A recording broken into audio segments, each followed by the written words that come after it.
சிம்பிளான டேஸ்டியான சாம்பார் ரவை கிச்சடி எப்படி பண்ணுறதுங்கிறது தான் இந்த வீடியோவில் பார்க்க போகிறோம்.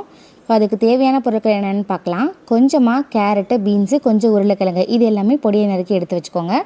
கொஞ்சம் தக்காளி, கொஞ்சம் சின்ன வெங்காயம், பச்சை மிளகாய், வரமிளகாய் இது எல்லாமே கட் பண்ணி எடுத்து வச்சுக்கோங்க.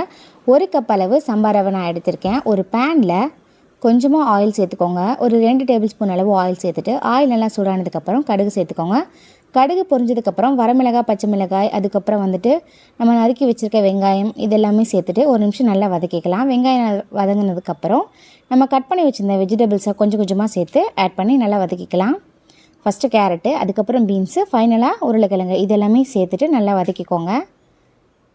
அடுப்பை மீடியம் ஃப்ளேமில் வச்சுட்டு ஒரு 5 நிமிஷம் போல் நல்லா வதக்கினீங்க அப்படின்னா காயெல்லாம் நல்லா வெந்து வந்துடும். அதுக்கப்புறமா கொஞ்சம் உப்பு சேர்த்துட்டு நம்ம கட் பண்ணி வச்சுருந்தா தக்காளி ஆட் பண்ணிக்கணும். காய் இந்தளவு நல்லா வதங்கினதுக்கப்புறம் தக்காளி சேர்த்துக்கோங்க.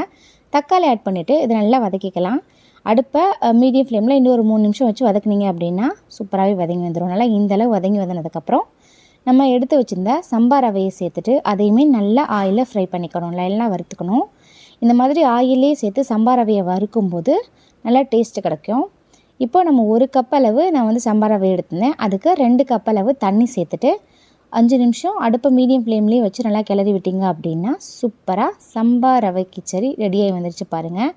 இந்த ஸ்டேஜில் என்ன பண்ணணும், அடுப்பை ஆஃப் பண்ணிவிட்டு அப்படியே இது நல்லா கிளறி விட்டுட்டு மூடி இன்னும் ஒரு 10 நிமிஷம் அப்படியே விட்டிங்க அப்படின்னா ரவை நமக்கு உதிரி உதிரியாக கிடைக்கும். பாருங்கள், நான் அப்படியே மூடி ஒரு 10 நிமிஷம் அப்படியே விட்டு எடுத்துட்டேன். ஃபைனலாக இதில் கொஞ்சம் தேங்காய் எண்ணெய் சேர்த்துக்கலாம். இது ஆப்ஷனல் தான். அவ்வளோதாங்க, சும்மா பர்ஃபெக்டாக சாம்பார் ரவை கிச்சடி ரெடி ஆயிடுச்சு. இந்த ரெசிபி நீங்கள் ட்ரை பண்ணி பாருங்கள், டேஸ்ட்டு சூப்பராக இருக்கும்.